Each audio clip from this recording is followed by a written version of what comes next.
Hey guys, Crypto Dad here again, and today I'm going to show you how to get the Exodus wallet set up. Now, the Exodus wallet is one of the most powerful and flexible wallets out there. It has a lot of different versions and configurations that you can use: desktop, Web3, mobile. So I'm going to try to cover all of its features, but I'm really going to focus on using Exodus along with a hardware-based wallet.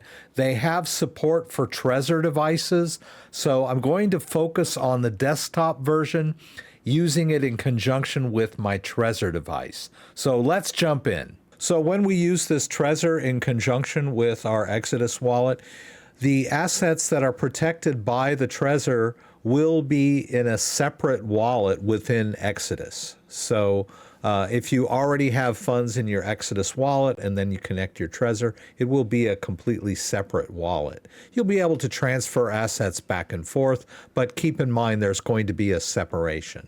And I'll point out in my Trezor suite that I already have some assets on this device, or more precisely being protected by this device or managed by this device. As you know, crypto is never on a device. It's always out there on the blockchain.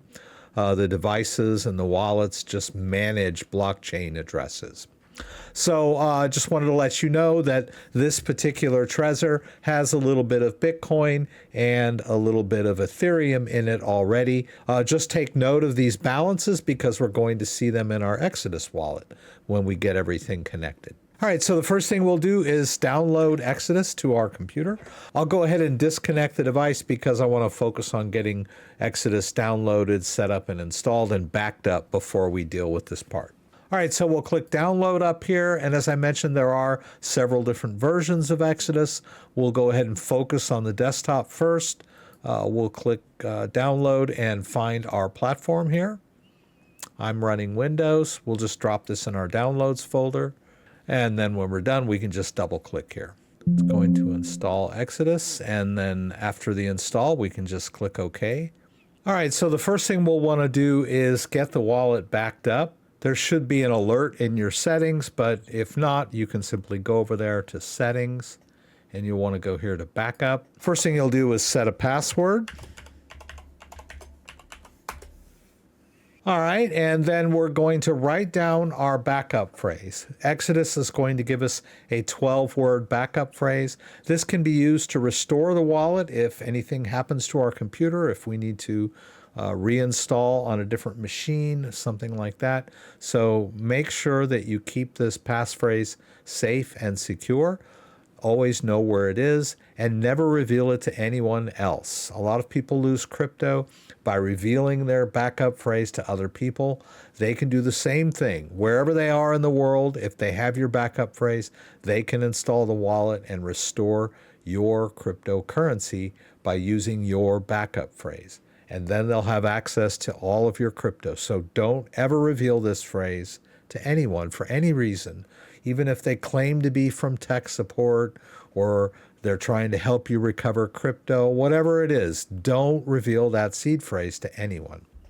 All right, so I'm going to reveal it to myself here. You notice that when you hover over the numbers, you'll see the words. So just grab a piece of paper, number it, and write down your seed phrase. So I have a sheet of paper, I've numbered it, and I've noted the name of the wallet and the date. In case you have more than one wallet laying around, it's a good idea to label your recovery phrases. And I'll just go over to the wallet on my computer and hover over each number so that I can get this phrase written down.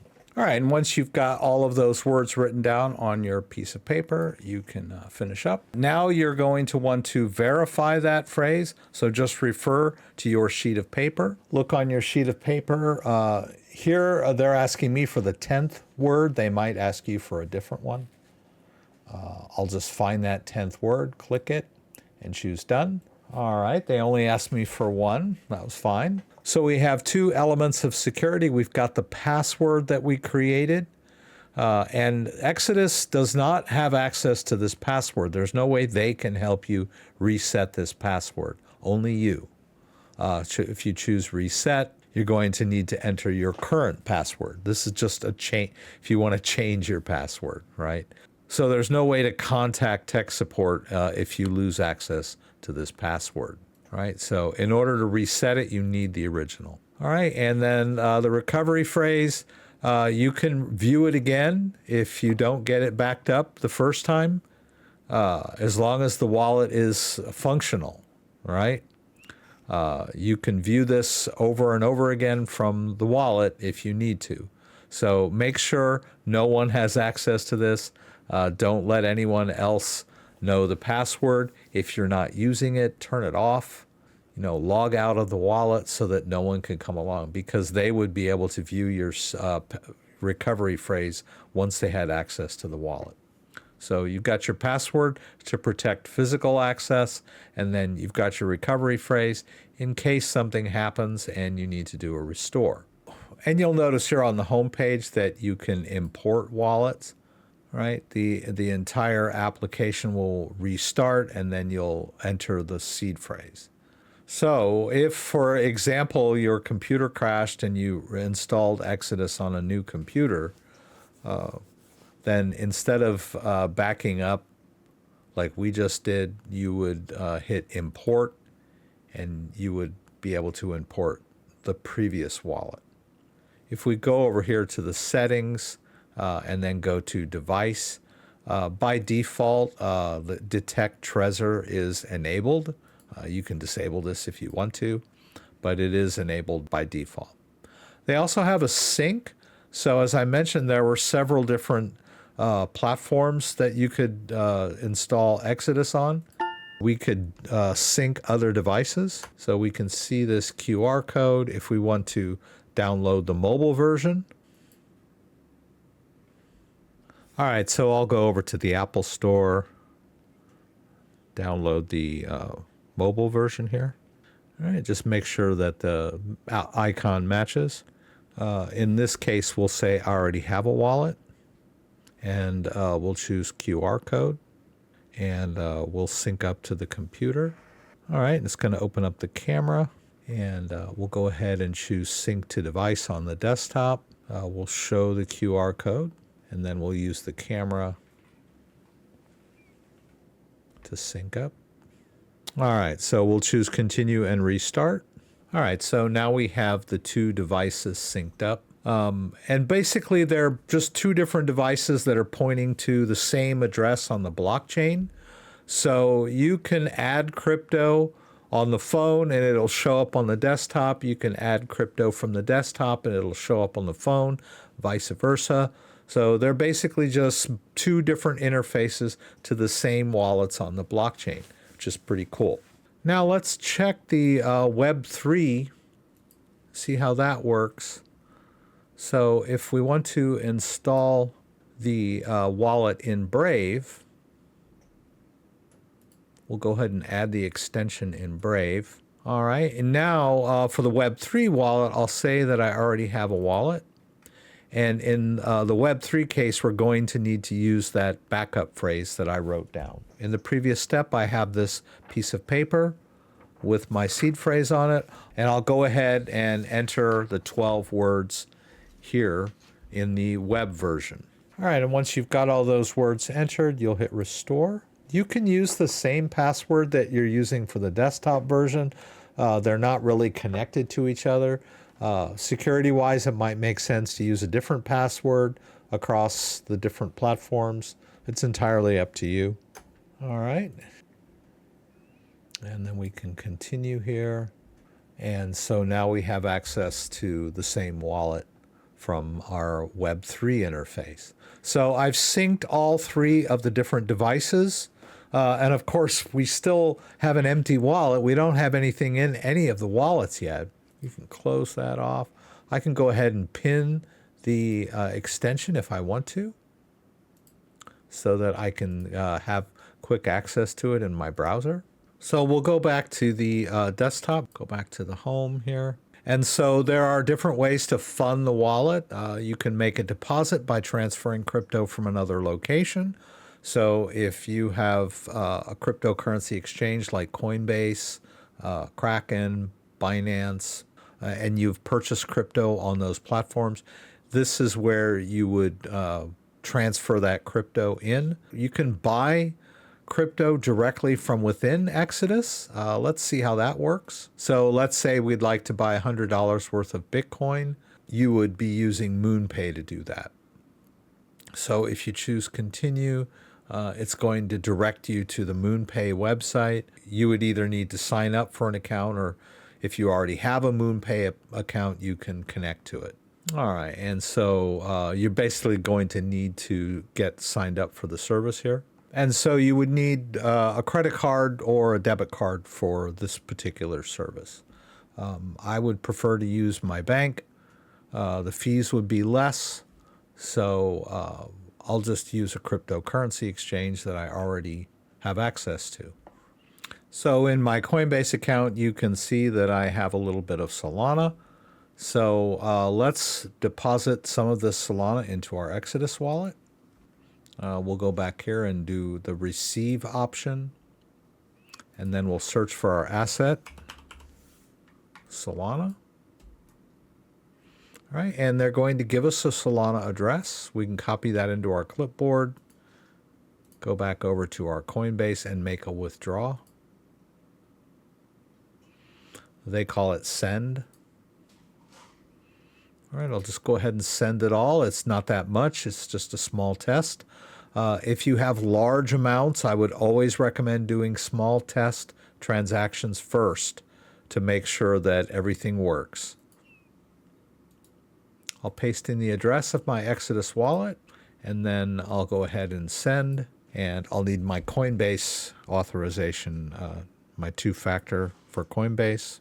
All right, and so that transfer worked out. We can go back here. All right, and so the Solana came into the wallet pretty quickly. And so now they're asking me to go ahead and download the web version, which we've already done. So we can dismiss this. So you can see now that we have Solana in the desktop-based wallet. And as I mentioned, that we've got all three wallets synced up. So let's check. Let's go over to Brave. Let's go to our Exodus wallet here. And you can see that there's a balance in the wallet now. If we go to the wallet section, you'll notice that the Solana has come in. Let's check our phone app. All right, and you can see that the phone app now has the Solana balance. So I downloaded the desktop version. I got it set up, backed up, and then I synced it with the phone app and the Web3 browser-based app. And all three wallets reflect the same balances. As I mentioned, it didn't really matter which wallet I used to make the deposit. It would have shown up in the other two as well. So you've got all three wallets synced. Now let's go ahead and go back to the desktop and connect our Trezor device. And I'll show you how that works. As I mentioned, in the settings under devices, we have detect Trezor. So I'll go ahead and connect my Trezor device. I've got my cable here. I'll go ahead and connect it. And I'll need to enter the PIN. All right. Notice as soon as I do that and it's connected and the PIN is entered, Exodus detects it. Now I can even access hidden wallets if I have hidden wallets with passphrases, but I'm just using the standard wallet, so I'll click continue. All right, and we'll choose connect here, and we'll need to confirm this on our device. So the Trezor device will ask us if we want to connect. We'll choose the check mark there. And then you'll see this pairing in progress. We're going to need to confirm one more time on the device. Right? The device is asking me for another confirmation. And so it has detected the cryptos that were being managed on the Trezor. As I showed you over in my Trezor suite, we'll choose connect to portfolio. Right, and notice there's a separation, right? So I have my hardware wallet, which is the Trezor, and if I go over to the wallet section, I can manage Bitcoin or Ethereum, and notice that it indicates that this is the hardware wallet. And if we go back to the portfolio section, I can see the separation of assets that are being managed on the hardware device. Then if we go back here, we can see the standalone balance. Now, remember, we backed up the Exodus wallet with a 12-word recovery phrase. Now, the assets that are on the Trezor are protected by the Trezor device, and the Trezor device has its own backup phrase, which is separate from Exodus. So when you connect your Trezor to Exodus, it's just managing the assets that are on the device, right? And we can transfer the assets back and forth if we want to between the two wallets, but there will always be a separation, right? You're managing either the hardware wallet or the Exodus software wallet.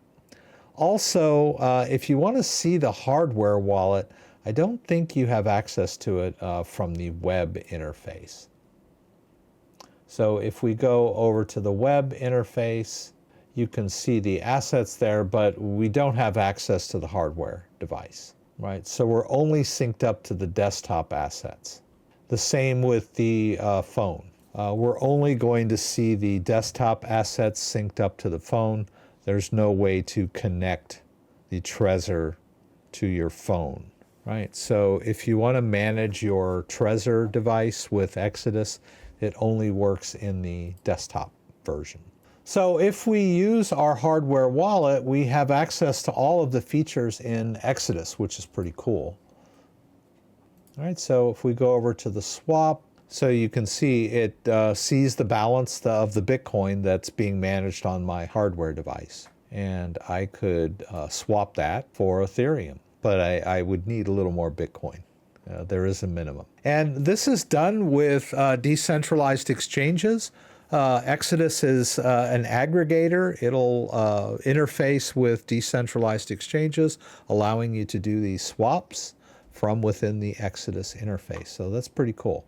But of course, you need to have some assets first, right? So if you need to get assets in, you'll have to either deposit them from exchanges or other wallets, or use their MoonPay interface. If you want to use MoonPay and a debit card or a credit card, you can purchase assets that way.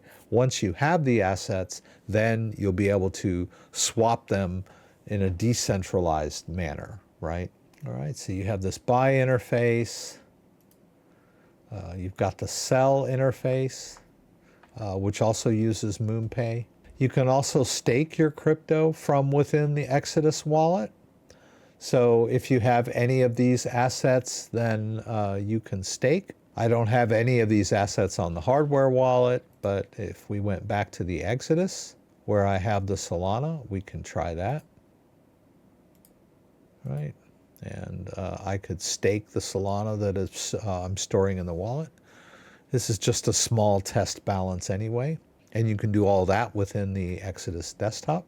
And you should be able to do all of that on your phone as well. So you could initiate all of this from the phone or the Web3 as well.